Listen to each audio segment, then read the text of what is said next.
今日哥哥買咗兩個越南包翻嚟試新嘢，咁而家咧啲越南包咧就都幾貴，但係而家呢一間新開嘅咧5蚊一個，但係咧好大個，大家睇下，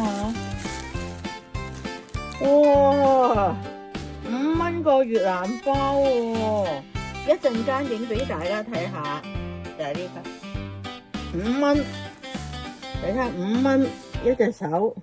兩隻手，你啊去買嗰個潛水艇 submarine 啊個濕咧都成12個幾13蚊，而家呢個係5蚊，咁究竟好唔好食咧？一陣間切開俾大家睇下就知噶啦。好，轉頭切俾大家睇，哇5蚊咁嘅質素真係唔錯。仲有咧，我仔話咧佢係親自焗咗，然後親手包嘅，唔係包定喺度喎。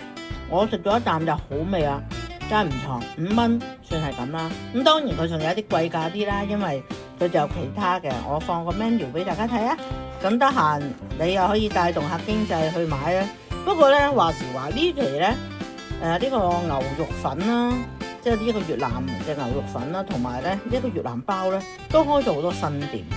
咁啊，莫非真係好好做？5蚊其實賺死啦〜